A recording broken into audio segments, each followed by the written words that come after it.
Tiempo, por tanto, para el análisis de este escenario de la geopolítica alto voltaje informativo.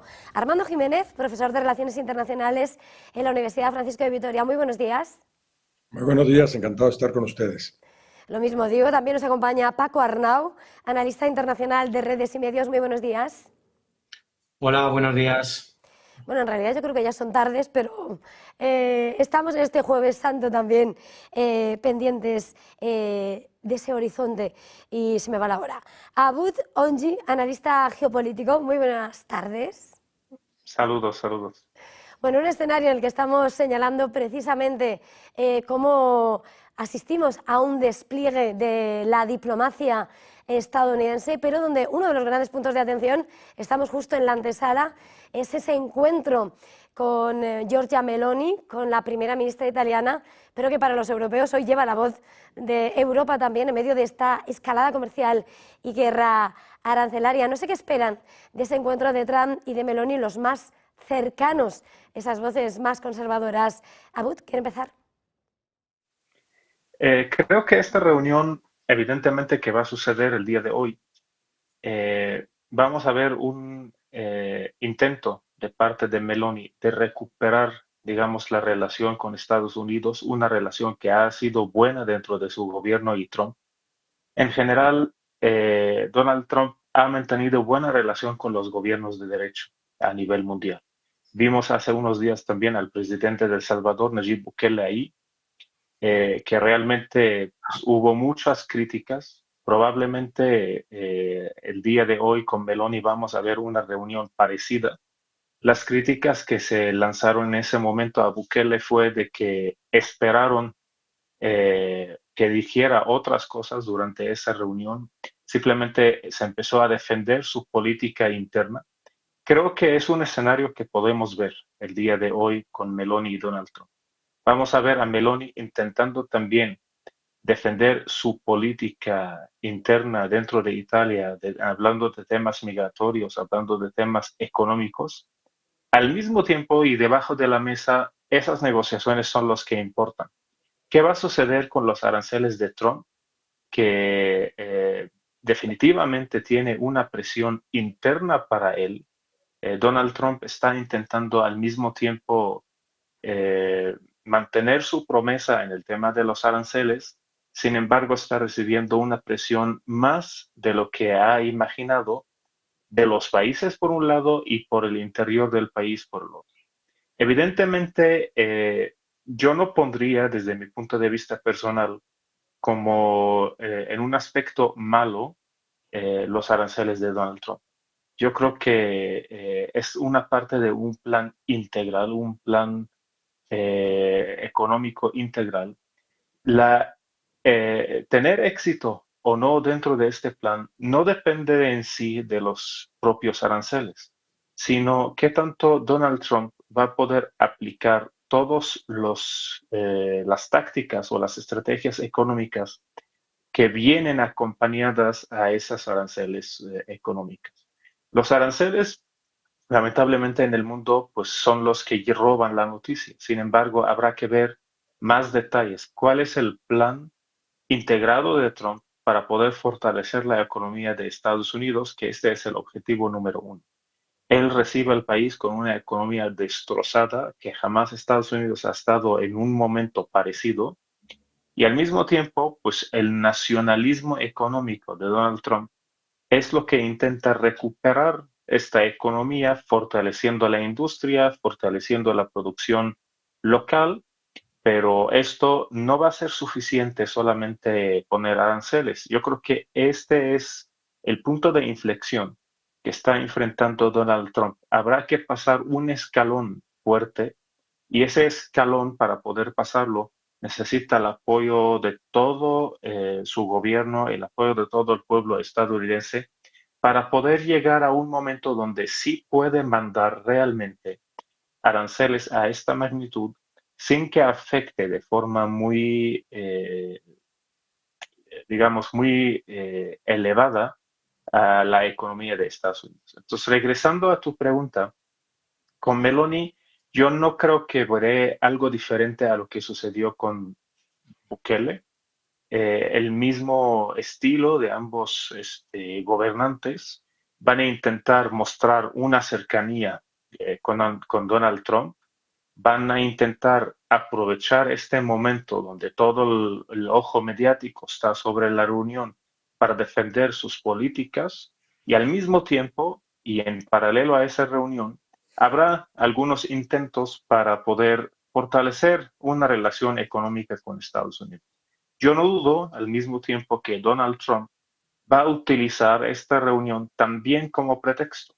Al final de cuentas, Trump, ante todas esas presiones, tuvo que ceder nuevamente con revisiones más detalladas de sus aranceles, pausas para sus aranceles, cambios de porcentajes con algunos países.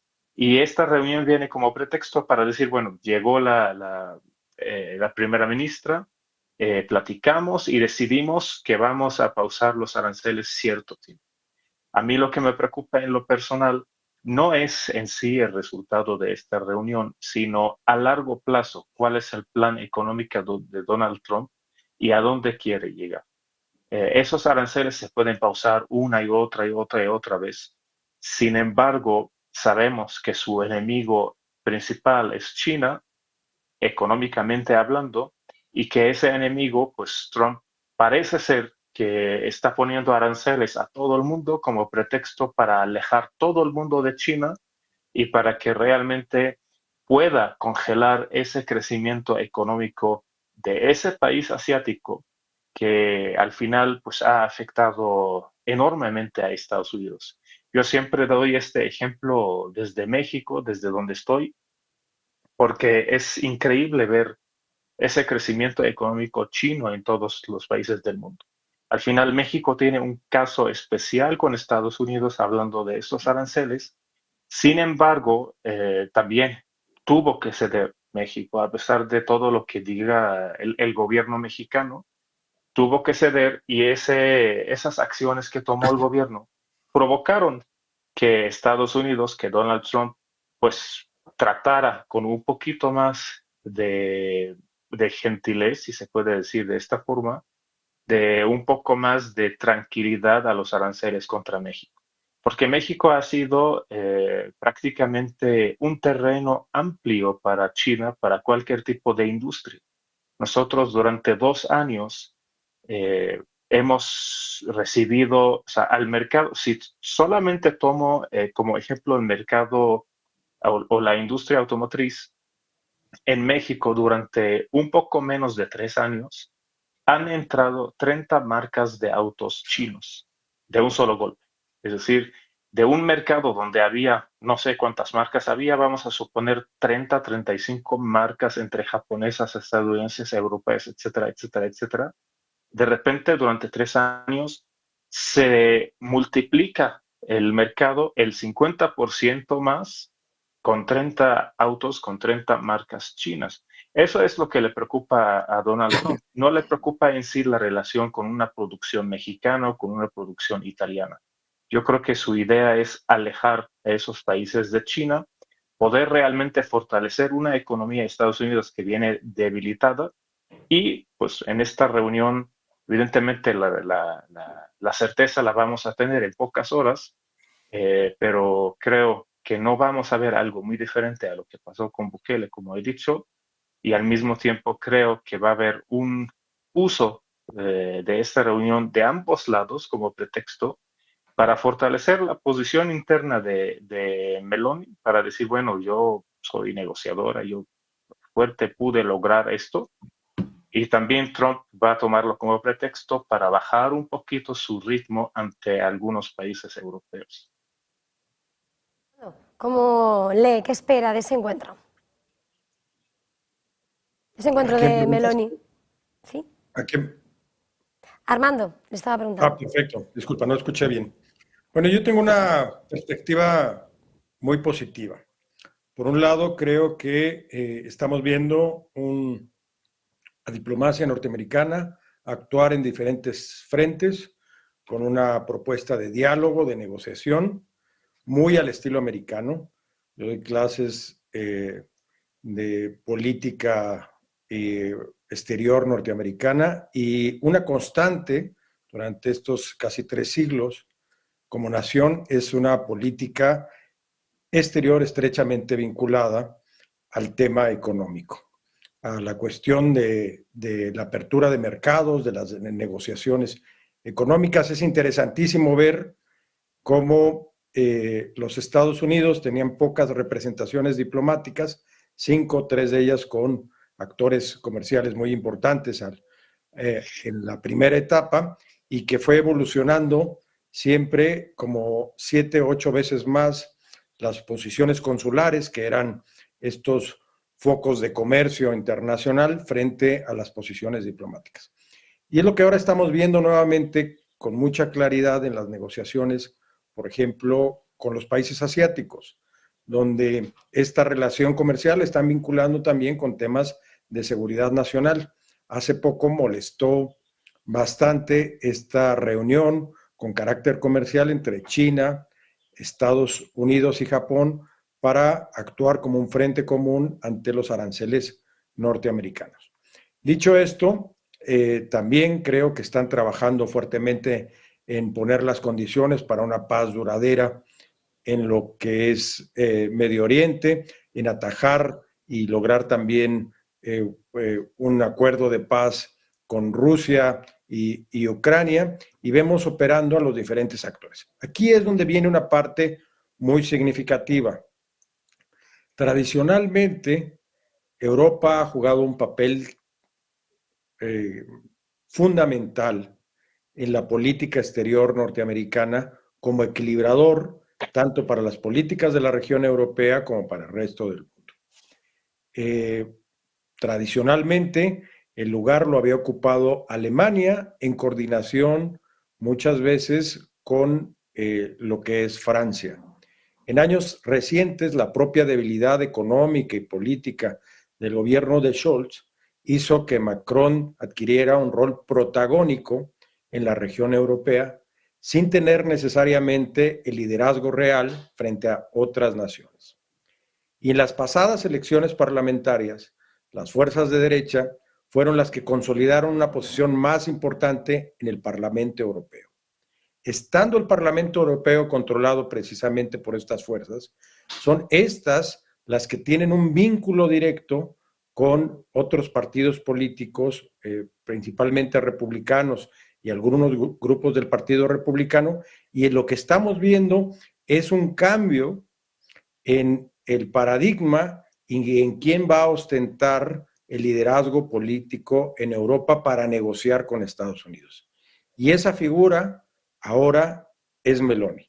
Creo que la visita va a reforzar mucho la posición de Meloni, su actitud conciliadora, su visión que comparte en muchos temas con Donald Trump, le permitirá llegar a acuerdos que definitivamente esta política contradictoria de confrontación que ha tomado Macron en los últimos meses no ha logrado encajar precisamente con la política americana. Esta idea de hacer alianzas en contra de Estados Unidos, de poner en riesgo la propia OTAN, pues constituyen verdaderos riesgos para Europa y su política económica, política exterior y política de seguridad. Entonces es probable que veamos un cambio en esta dirección y que ahora el eje en los próximos años, o al menos durante la administración Trump, sea a través de la presidenta Meloni. Vamos a esperar, sería un cambio muy significativo, habrá que también ver la evolución de la política interna en Alemania y cómo ésta se consolida y cómo se logran estos equilibrios. Recordemos que Macron es un presidente no muy popular en su propio país, con un liderazgo cuestionado en Europa, que ha perdido también posiciones muy importantes en su liderazgo en África, y lo que creo que está sucediendo es un cambio de eje rector de negociación entre Estados Unidos y Europa, dejando un poco fuera a Macron y su política de confrontación hacia los Estados Unidos. En ese otro aspecto, Paco, viendo ese encuentro hoy, pendientes en la Casa Blanca, Trump-Meloni.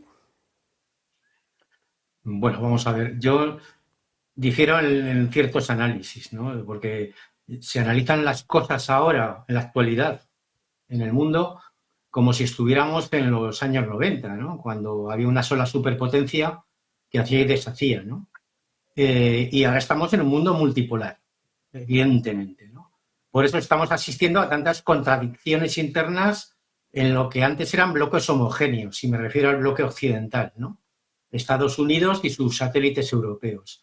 Y en esto de Meloni, Macron, Sánchez, etcétera, bueno, lo que se está viendo aquí yo creo que es más bien un sálvese quien pueda, ¿no? Porque no hay una voz única de toda Europa ahora mismo, ya sea por las diferencias políticas entre los gobiernos, que tampoco son diferencias políticas de fondo, porque qué diferencia hay sustancial entre la política económica que sigue el gobierno de Sánchez y el de Meloni, o el de Starmer, o el de Macron. Yo no veo que haya grandes diferencias, básicamente es lo mismo, ¿no? Pero claro, se han visto descolocados, ¿no? Porque estaban acostumbrados a tener una sola voz para obedecer las órdenes que les llegaban de Washington. Y claro, ahora las órdenes que llegan de Washington pues son muy contradictorias también, ¿no? Porque en un principio se imponía una política de castigo arancelario a los países europeos, que luego ha sido rebajada, que ahora se está negociando y que se está negociando por partes, ¿no? Como diría Jack el Destripador, vamos por partes, ¿no? Bueno, pues efectivamente lo que está haciendo la administración Trump es enfocar en la negociación con Europa, con sus satélites occidentales, gobierno por gobierno, más que una negociación con la Unión Europea, que cada día carece de más valor, porque, claro, no hay... ni siquiera ahora mismo es el interlocutor ante Estados Unidos, ¿no?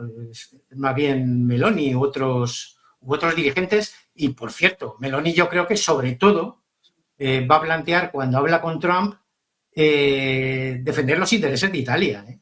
No nos engañemos, no los del conjunto de la Unión Europea, o los de Francia, o los de Alemania, ¿no? Y luego hay otro error de fondo a la hora de analizar las cuestiones de política internacional, el comercio exterior actualmente, etcétera, ¿no?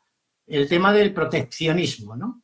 Las políticas proteccionistas, que es efectivamente lo que pretende Trump con esta guerra arancelaria contra el resto del mundo, es efectivamente enfocar el asunto contra su principal adversario, que es China. Pero claro, el proteccionismo tiene sus efectos cuando tienes una economía potente, ¿no? Y posibilidad de planificarla, ¿no? El proteccionismo no funciona cuando tú no puedes competir con el exterior, ¿no? Y además dependes del exterior, ¿no? Porque claro, todos sabemos, así lo ha reconocido el secretario del Tesoro de Estados Unidos, que China exporta 5 veces más productos a Estados Unidos que los que exporta Estados Unidos a China. Y claro, Trump puede plantearse una política proteccionista, ¿no? para Estados Unidos, pero ¿va a reconvertir su economía a corto plazo para hacer frente a la carencia de estos productos en el caso de lo que importa de China? Y digo más, en este caso además eso también afecta a empresas estadounidenses, ¿no? Seguimos viendo cómo siguen bajando en bolsa gigantes tecnológicos como Google, como Apple, como Microsoft, etcétera, ¿no? En el caso de Apple, por ejemplo, ¿no? Gran parte de su producción en los productos de Apple ponen Made in California, pero esto se fabrica en China. Entonces, claro, por eso hemos visto también el paso atrás de Trump a la hora de los aranceles contra China, ¿no? Que es que planteaba una excepción, ¿no? En el caso de los productos tecnológicos, ¿no? Porque, claro, eso afecta evidentemente a la propia a multinacionales estadounidenses que fabrican en China, como Apple, por ejemplo, ¿no? En fin, lo que estamos viendo es un mundo multilateral donde ya no hay un centro de poder, que no es Estados Unidos, por cierto, y donde hay una futura potencia económica y comercial, actual, industrial y comercial, que es China. Y a la larga, a medio, largo plazo, China lleva las de ganar en este tipo de guerra comercial, porque es actualmente la fábrica del mundo. Y porque además el conjunto del comercio exterior, lo que era antes estaba dominado por Estados Unidos, ahora está dominado por China. Incluso en el caso de Europa, continentes enteros como África, Asia, etcétera. Y por otra parte, en este tipo de guerras comerciales arancelarias se generan contradicciones dentro de tu propio bloque, ¿no? Que es lo que le está pasando a Estados Unidos, ¿no? Con el caso de Corea del Sur y Japón. Vimos hace un par de semanas como había habido contactos entre China, Corea del Sur y Japón para unificar criterios de cara a una guerra arancelaria por parte de Estados Unidos, ¿no? Entonces, bueno, Trump no tiene las cartas en esta guerra, tanto que le gusta hablar de cartas, ¿no? Y de dar órdagos. No tiene las cartas en esta guerra comercial contra China. Y la está perdiendo ya. No es que digamos que la va a perder a medio o largo plazo, que la está perdiendo ya. La economía norteamericana sigue debilitándose y la economía china sigue batiendo récords de crecimiento, ¿no? En este primer trimestre ha habido más de un 1 y pico % no interanual de crecimiento del Producto Interior Bruto de China. Y hablando de proteccionismo, ¿no? Hemos visto también el ejemplo de Europa y Rusia, ¿no? La Unión Europea emprendió una política de sanciones contra Rusia y hemos visto las consecuencias. La Unión Europea ha crecido en torno al 1% en 2024 y Rusia en torno al 4%, ¿no? Pero claro, porque Rusia tiene posibilidad de diversificar su comercio exterior, tiene una alianza estratégica con China muy fuerte y además tiene una base industrial sólida, ¿no? Cosa que no ocurre en Europa. Alemania se ha suicidado con la voladura del Nord Stream y Estados Unidos va camino de pegarse un tiro detrás de otro en el pie si emprende una guerra comercial contra China, que es un país que exporta 5 veces más de lo que Estados Unidos exporta a China. Los números cantan. Vamos a continuar, pero antes me vais a perdonar, voy a dar una noticia de última hora, precisamente mirando a Rusia, porque el